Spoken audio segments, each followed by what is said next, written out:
कुमार, स्वागत है आपका रेनिशा आईएएस में। चलिए, झारखंड फेज 2 के जो नए करेंट अफेयर्स की सीरीज चल रही है उसके कार्ड नंबर 2 को हम लोग आज कंप्लीट करेंगे।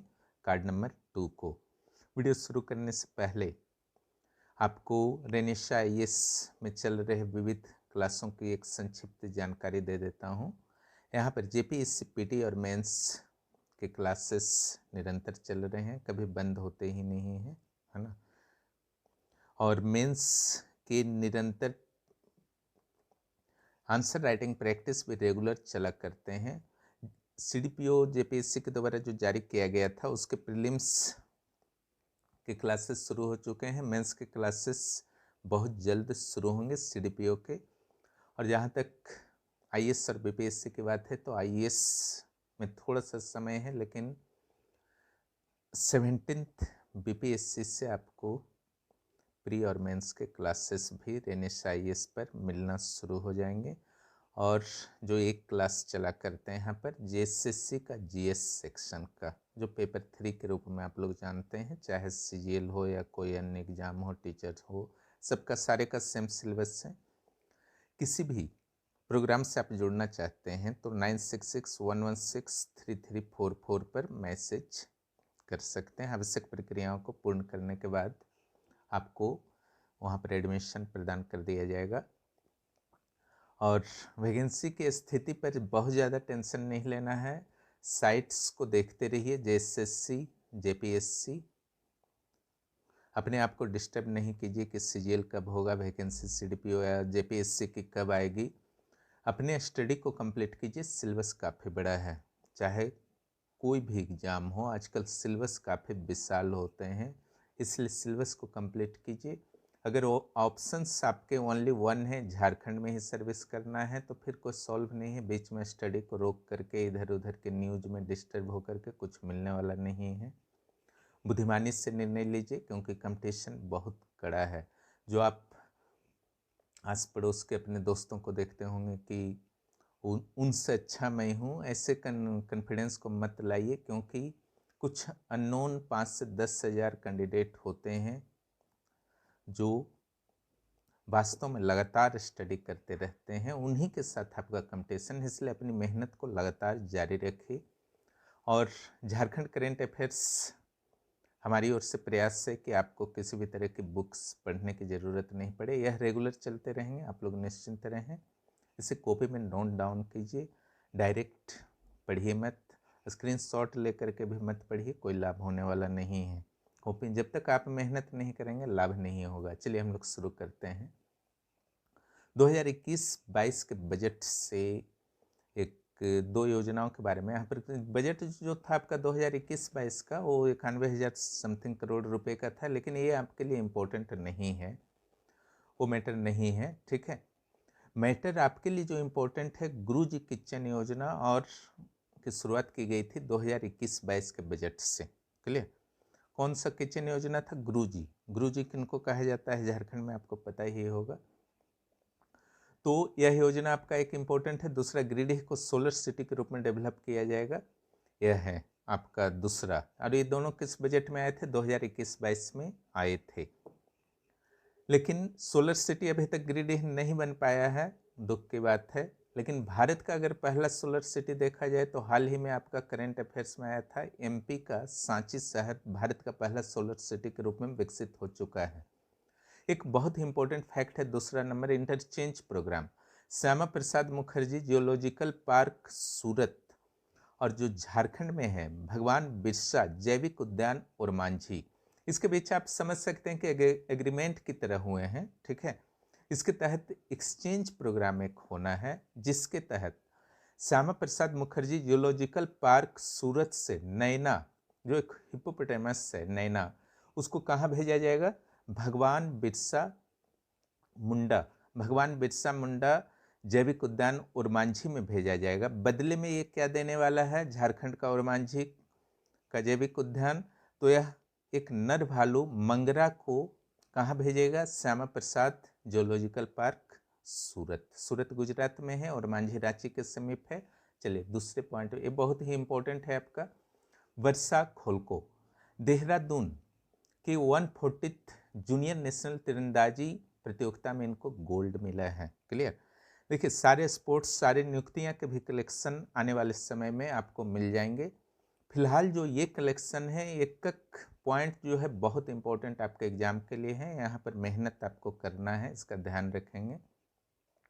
तो इनको गोल्ड मिला है तीरंदाजी प्रतियोगिता में। तो प्रश्न यहाँ से बन सकता है, एक तो जूनियर नेशनल तीरंदाजी प्रतियोगिता आपका देहरादून में हुआ था, एक ये प्रश्न बन रहा। दूसरा जो प्रश्न बन रहा है जो ज़्यादा इम्पोर्टेंट है कि वर्षा खोलको का संबंध किस खेल से है, तो आपको जानना है ये तीरंदाजी से इनका संबंध है। क्लियर।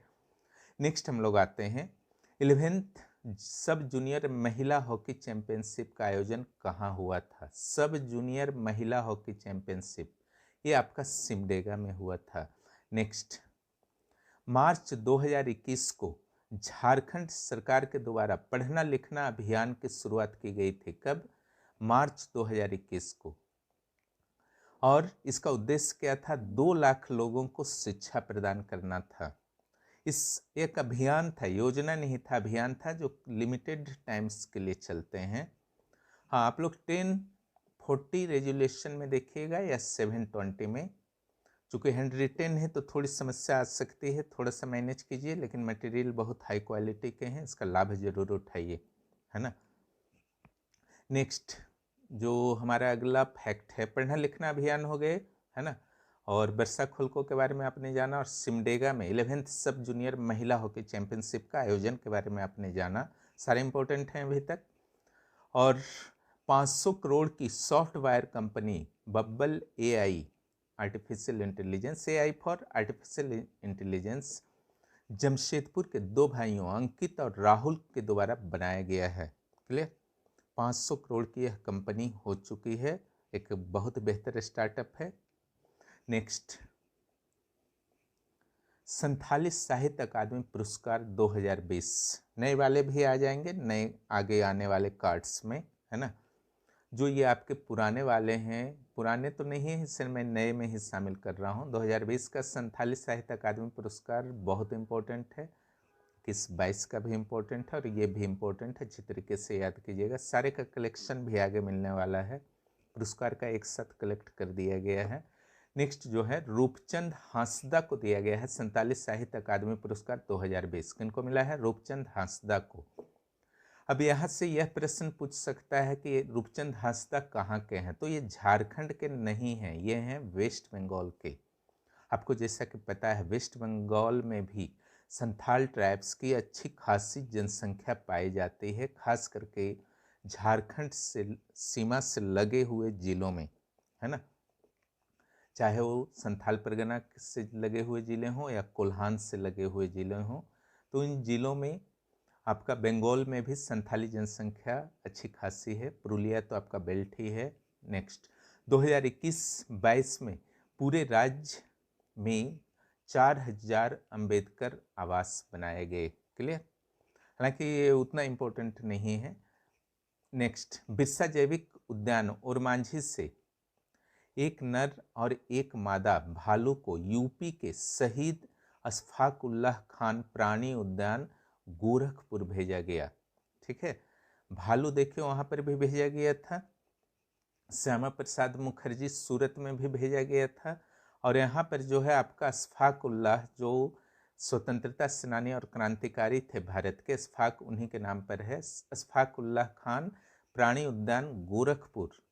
ठीक है, आदित्यनाथ योगी जो यूपी के हैं, गोरखपुर से ही उनका संबंध है, वहाँ के पीठ से। नेक्स्ट अनाबेल बेंजामिन बाड़ा 2022 से 32 10 ईयर्स के लिए, है ना, यूनेस्को के द्वारा आदिवासी, ये बहुत ही इम्पोर्टेंट है, अनाबेल बेंजामिन बाड़ा बहुत ही इम्पोर्टेंट है। नेक्स्ट 2022 से 32 के लिए यूनेस्को द्वारा भाषाओं के लिए, आदिवासी भाषाओं के लिए कार्रवाई दशक घोषित किया गया है। ठीक है, इसमें झारखंड के डॉक्टर अनाबेल बेंजामिन बाड़ा का चयन किया गया है। इनके द्वारा भी झारखंड के आदिवासी भाषाओं के लिए कार्रवाई दशक में इनके द्वारा भी योगदान दिया जाएगा, झारखंड के डॉक्टर अनाबेल बेंजामिन बाड़ा के द्वारा। नेक्स्ट सब जूनियर नेशनल हॉकी चैंपियनशिप 2021 का खिताब झारखंड ने जीता। क्लियर? 8 वर्षों के बाद। क्लियर? जो सिमडेगा में हुआ था। नेक्स्ट, भारतमाला परियोजना के अंतर्गत झारखंड के 5 इकोनॉमिक कॉरिडोर बनेंगे। भारतमाला प्रोजेक्ट जो है आपका भारत सरकार, केंद्र सरकार की एक प्रमुख फ्लैगशिप प्रोजेक्ट के रूप में आप समझ सकते हैं, अत्यंत महत्व दिया जा रहा है। उसमें से 5 इकोनॉमिक कॉरिडोर जो है झारखंड को भी मिलने वाला है, जिससे झारखंड के विकास की गति तीव्र होगी। नेक्स्ट, मॉडल ब्लाइंड स्कूल कहाँ पर है? गिरिडीह में है। झारखंड के गेतल सुध जलाशय रांची में है। ओके, गेतल सुध 100 मेगावाट क्षमता का फ्लोटिंग सोलर संयंत्र की स्थापना की जाएगी। क्लियर? स्थापना अभी तक हुआ नहीं है 100 मेगावाट का, जैसे आपका गिरिडीह सोलर सिटी नहीं बना है। जितनी घोषणाएं होती हैं झारखंड जैसे स्टेट्स में, बिहार जैसे स्टेट्स में, अगर उन घोषणाओं को पूरा कर दिया जाए तो बहुत ही जल्द ये स्टेट जो हैं डेवलप्ड स्टेट में शामिल हो जाएंगे। ठीक है? क्योंकि घोषणा करना आसान होता है, बहुत अच्छा लगता है, बड़े बड़े कार्यक्रम आयोजन के द्वारा घोषणा कर देना, शिलान्यास कर देना, लेकिन उसको फिनिशिंग करना, इम्प्लीमेंट करना कभी भी आसान नहीं होता है। उसके लिए दृढ़ इच्छा शक्ति होता है। जब इम्प्लीमेंट नहीं हो पाता है तो सरकार और प्रशासन निश्चित रूप से विश्वास खोने लगती है। इसलिए चाहे कोई भी गवर्नमेंट हो, किसी भी स्टेट की हो, घोषणा उन्हीं चीज़ों की जाए जो पूर्ण हो सके। ठीक है? नेक्स्ट, उरांव लोकगीतों में नारी का चित्रण, ये VVI है। ओके, किनके द्वारा लिखा गया है? विजय कुमार महतो के द्वारा लिखा गया है। उरांव लोकगीतों में नारी का चित्रण। नेक्स्ट, ट्राइबल डेवलपमेंट इंडेक्स को IIT खड़गपुर, जनजातीय शोध संस्थान रांची और कल्याण विभाग झारखंड के द्वारा क्रिएट किया गया है। इस इंडेक्स के माध्यम से ट्राइबल्स का कितना डेवलपमेंट हो रहा है यह स्पष्ट होगा। जैसे बहुत सारे आप इंडेक्स देखते हैं, जिसमें बहुत एक नामी इंडेक्स है UNDP द्वारा जो जारी होता है, ह्यूमन डेवलपमेंट इंडेक्स। उसमें कुछ विशेष स्टैंडर्ड्स के माध्यम से, कुछ विशेष कंपोनेंट्स के माध्यम से, फैक्टर्स के माध्यम से यह समझने का प्रयास किया जाता है कि ह्यूमन का कितना डेवलपमेंट हुआ है। ठीक है? जिसमें शिक्षा होते हैं, जीवन प्रत्याशा होते हैं, प्रति व्यक्ति GDP होते हैं। 3 तत्वों के आधार पर HDI का निर्धारण होता है विशेष विधि से, है ना? और उसी तरीके से ट्राइबल डेवलपमेंट इंडेक्स को तैयार किया गया है। इसमें भी बहुत सारे फैक्टर्स एंड कंपोनेंट्स लिए गए होंगे, जिसके आधार पर यह निर्धारित होगा कि किसी भी क्षेत्र का ट्राइबल कम्युनिटी जो है वो कितना अधिक डेवलप हुआ है या कितना अधिक पिछड़ा है। ठीक है?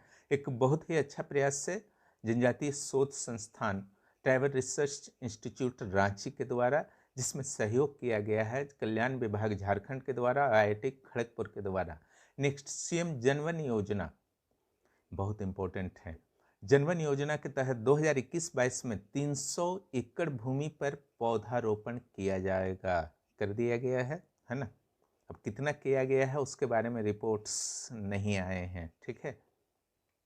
नेक्स्ट, झारखंड के मनरेगा मजदूरों का वेतन 225 रुपया पर डे। ये जो आपका नया है उसी को पढ़ना है। ठीक है? इसको नहीं पढ़ना है। तो ये आपके करेंट अफेयर्स थे आज के। हम लोग कार्ड नंबर 3 कल करेंगे। कार्ड नंबर 1, 2, 3 जब कंप्लीट आपके हो जाएंगे तो उसके क्वेश्चंस पहले दे दिए जाएंगे, फिर कार्ड नंबर 4 को किया जाएगा। इस तरीके से चलते रहेंगे और बहुत जल्द ही हम लोग 15-20 वीडियो के बाद हर दिन के करेंट पर स्टडी करने लगेंगे और करेंट हमारे द्वारा ही बना हुआ रहेगा, उसके लिए निश्चिंत रहिए। आप लोग भरपूर मेहनत कीजिए अगर अपने सपनों को पूरा करना है तो। ठीक है? इंतज़ार मत कीजिए पढ़ाई करने का, सोचने का, है ना, थिंकिंग करने का। अपने सपनों को पूरा करने का तरीका को बदलिए। ठीक है? तरीका को बदलिए, सफलता फिर आपके कदमों में होगी। तरीका नहीं बदलेंगे, ट्रेडिशनल वे में चलते रहेंगे तो फिर समस्याएं बढ़ती जाएंगी, क्योंकि जो आपसे बेहतर रणनीति के साथ स्टडी कर रहे हैं उनको फिर आप पीछे कैसे कर पाएंगे। ठीक है? इसलिए स्ट्रेटजी मजबूत बनाइए। और अभी मैं बात कर रहा था इम्प्लीमेंटेशन का। कुछ भी सोचते हैं उसको इम्प्लीमेंट कीजिए, समय को महत्व दीजिए, ठीक है। टाइम को किसी भी हालत में किल मत कीजिए। आप नौकरी में हैं, हाउस वाइफ्स हैं, ठीक है। जितना समय मिलता है स्टडी कीजिए, प्लान्ड वे में स्टडी कीजिए। आपको गाइडेंस की समस्या आती है, NSIS से जुड़ जाइए, वहाँ पर बहुत सारे हाउस वाइफ्स और नौकरी वाले जुड़े हुए हैं और लाभ उठा रहे हैं। निश्चित रूप से आप भी लाभ उठाइए। और जिनको भी जुड़ना है 9661163344 पर मुझे मैसेज कर सकते हैं। करेंट रेगुलर मिलता रहेगा, आप जुड़े रहें। भविष्य में और भी कुछ क्लासेस शुरू करने वाला हूँ, बस आप जुड़े रहिए। यहाँ पर मिलते रहेंगे आपको परीक्षा उपयोगी सामग्रियाँ। वीडियो देखने के लिए बहुत बहुत धन्यवाद। जो भी इस चैनल पर नए हैं, चैनल को सब्सक्राइब ज़रूर करें और फ्रेंड्स को भी बताइए, शेयर कीजिए चैनल्स को अलग अलग ग्रुप्स में, ताकि आपके दोस्तों को लाभ मिल सके। फिर मिलते हैं अगले वीडियो में बहुत जल्द। धन्यवाद।